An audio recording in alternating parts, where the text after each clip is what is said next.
আমাদের এবারের জার্নি অন্যরকমভাবে শুরু। প্রতিবারের মতো এবার কিন্তু শিয়ালদা বা হাওড়া নয়, চলে এসেছি কলকাতা স্টেশন। পশ্চিমবঙ্গের অন্যতম একটি বড় নতুন স্টেশন হচ্ছে এই কলকাতা স্টেশন। এই কলকাতা স্টেশনটি নতুন করে তৈরি করা হয়েছে যাত্রী সুবিধা আরও সুন্দর করে তোলার জন্য। সকল প্রকার সুবিধাই এই নতুন স্টেশনে উপলব্ধ। যাই হোক, আমাদের ট্রেন প্ল্যাটফর্মে দেওয়া হয়েছে Kolkata to Guwahati tourist special. প্রায় 2 ঘন্টা দেরিতে আমাদের ট্রেন ছেড়ে দিল। ট্রেন ছেড়ে দিতেই বাইরের প্রকৃতি দেখে মনটা উড়ু উড়ু হয়ে উঠল। যদিও এক অজানা আশঙ্কাও কাজ করছিল মনে, আর সেই সাথে কালো ঘন মেঘের ঘনঘটাও দেখতে পাচ্ছিলাম। আমাদের প্রথম stoppage Katwa junction. Katwa junction ছাড়াতেই দুপাশে বড় বড় কলকারখানা, তাদের আলোর ঝলকানি মন ভরিয়ে দিচ্ছিল। কিছুক্ষণ অন্ধকারের মধ্যে জানলা দিয়ে তাকিয়ে থাকতে থাকতে থাকতে সময় কেটে যাচ্ছিল। ইতিমধ্যে রাতের খাওয়া সেরে ফেললাম। হ্যাঁ, অবশ্যই বাড়ি থেকে বানিয়ে এনেছিল। তারপরে ঘুম তো আমার আসে না। বাইরের অন্ধকার দেখতে দেখতে পৌঁছে গেলাম জঙ্গিপুর স্টেশন।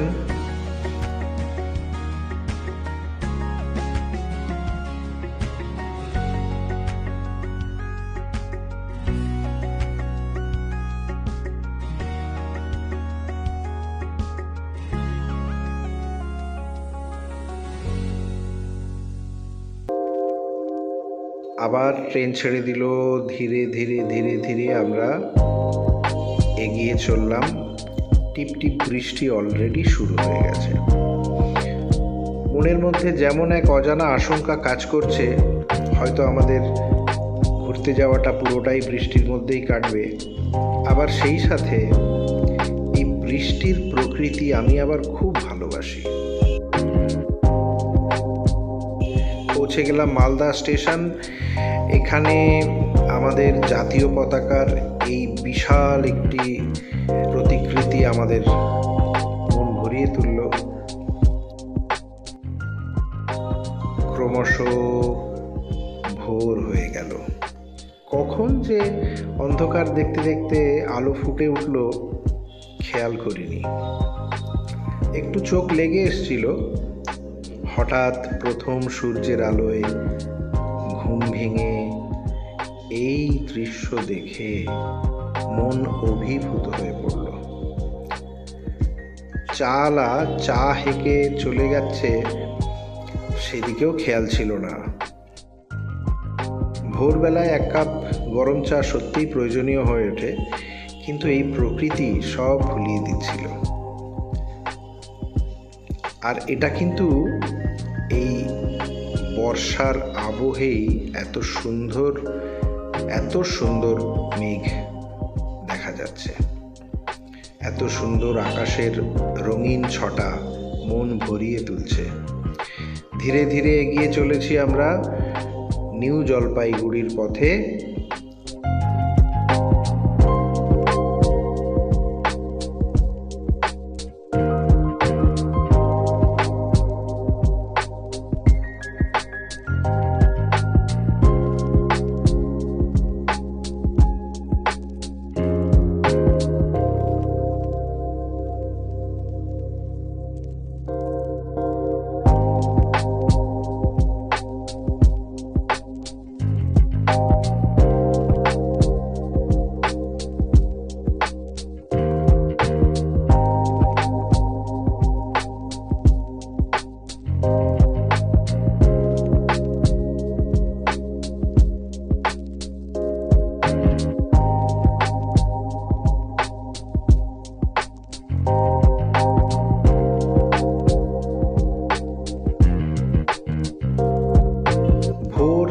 4টের সময় ট্রেন পৌঁছে যাওয়ার কথা ছিল, কিন্তু প্রায় 2.5 ঘন্টা লেটে সকাল 7টা নাগাদ আমরা গিয়ে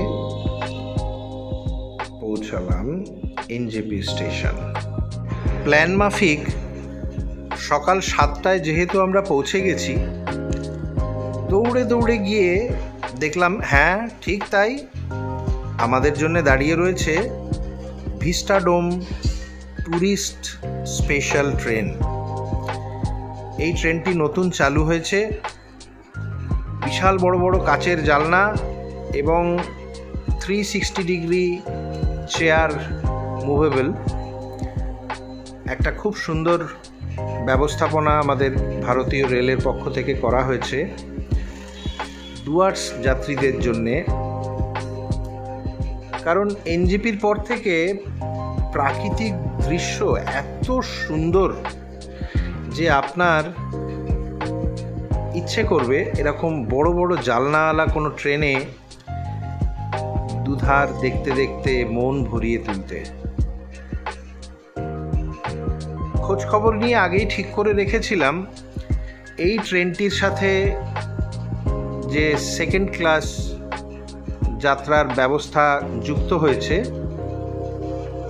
সেখানে মাত্র 35 টাকায়, হ্যাঁ সত্যি 750 টাকার ভিস্টাডোম কোচ বাদ দিয়ে ঠিক তার পাশেই সেকেন্ড ক্লাস কোচ মাত্র 35 টাকায় আপনাকে গন্তব্যে পৌঁছে দেবে।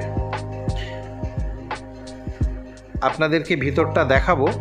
এই দেখুন, এটা সেকেন্ড ক্লাস, অসম্ভব সুন্দর, বেশ মোটা গদিওয়ালা বড় বড় চেয়ার, সুন্দর আলো এবং হাওয়ার ব্যবস্থা,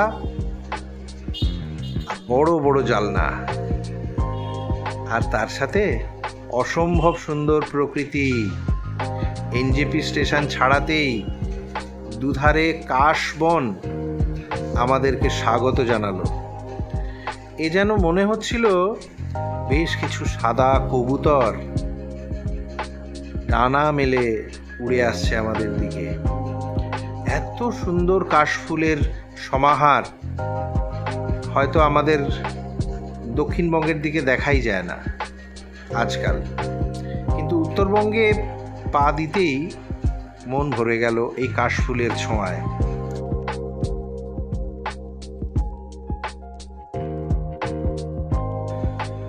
তার সাথে ওই যে দেখুন দূরে অজানা আশঙ্কা,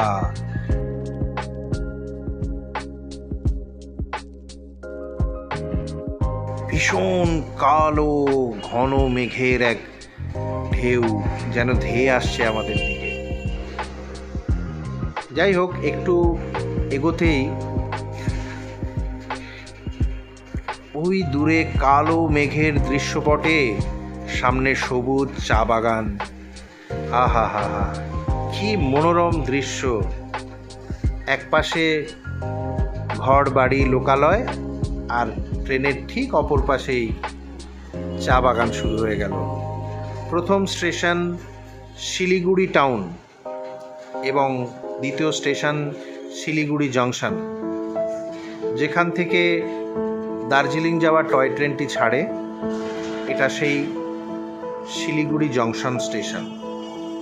এখানেও কিন্তু খুব সুন্দর ব্যবস্থা আছে রাত্রি যাপনের এবং যাত্রীদের প্রসাধনের বাথরুম ব্যবস্থাও এখানে আছে। শুরু হয়ে গেল চা বাগান, চা বাগান আর চা বাগান,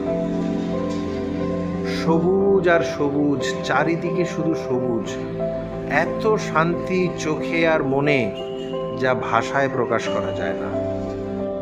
উত্তরবঙ্গ হলো একমাত্র স্বয়ং সম্পূর্ণ এক পর্যটন স্থল। ভারতবর্ষের বহু জায়গায় ঘুরে বেড়ানোর সুযোগ আমার হয়েছে, কিন্তু উত্তরবঙ্গের সাথে আমার মনের যে প্রেম, যে ভালোবাসা, তা শুধুমাত্র এখানকার প্রকৃতির ভয়ঙ্কর সৌন্দর্যের জন্যে। সব কিছু এখানে বর্তমান, পাহাড়, নদী, চা বাগান, মেঘ, কুয়াশা, সব কিছু মিলিয়ে মিশিয়ে উত্তরবঙ্গ আমার সব থেকে কাছের এক স্থান। আমি ভালোবাসি উত্তরবঙ্গকে, আর সেই ভালোবাসার টানে বারবার ছুটে আসি। হ্যাঁ, অবশ্যই পরিবারে অনেক অশান্তি হয় উত্তরবঙ্গ প্রেম নিয়ে। সবার একটাই কথা, উত্তরবঙ্গই কেন, প্রতিবার কেন উত্তরবঙ্গ? কিন্তু আমি যে বলে বোঝাতে পারি না তাদের। উত্তরবঙ্গের সৌন্দর্য আমাকে মোহময় করে তোলে বারবার। এসে পৌঁছালাম সেবক স্টেশন। এই যাত্রাপথে, মানে এনজেপি টু আলিপুরদুয়ার যাত্রাপথের সব থেকে সুন্দর স্টেশন এই সেবক। সেবক স্টেশনে এই ট্রেনটি প্রায় আধ ঘন্টা দাঁড়িয়ে থাকবে। খুব সুন্দর করে সাজানো স্টেশনটি।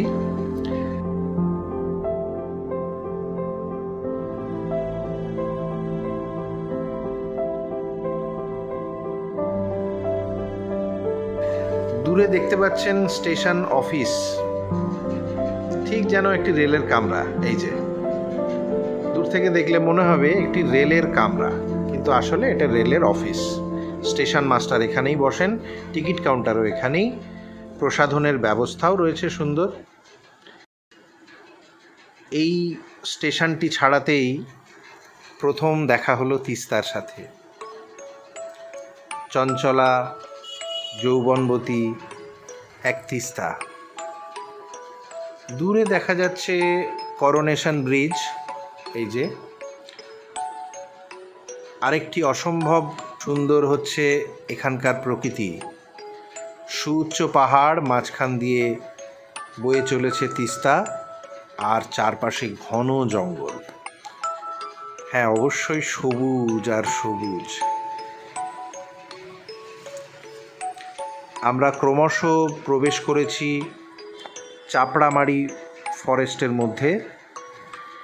একদম ঘন নিবিড় জঙ্গল।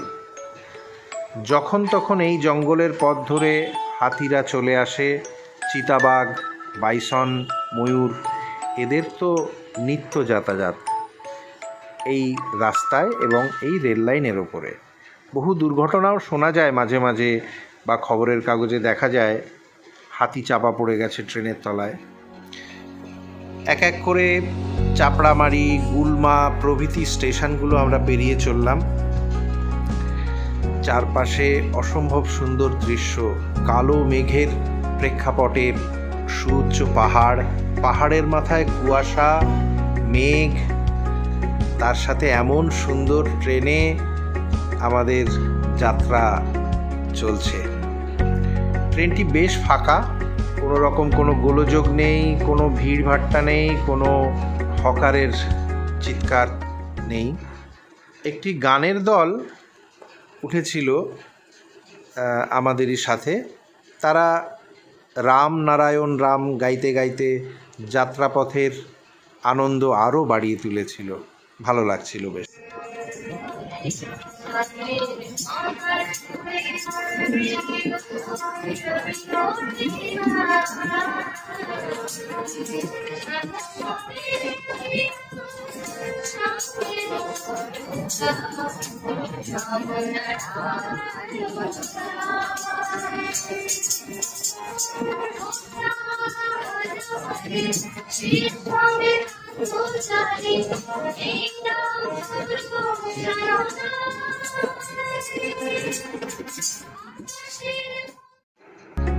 সাতটা 20 এনজেপি স্টেশন ছেড়ে ঠিক 11:30 নাগাদ আমরা পৌঁছে গেলাম নিউ মাল জংশন।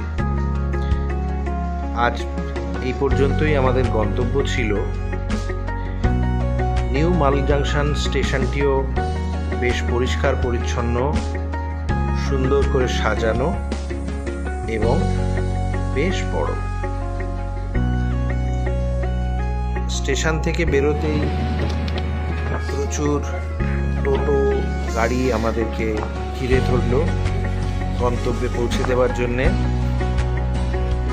বেশ কিছুক্ষণ ধরে দরদাম করে একটা ওয়াগনার গাড়ি ঠিক করে ফেললাম আমাদের গন্তব্য চালসা যুব আবাস এর উদ্দেশ্যে।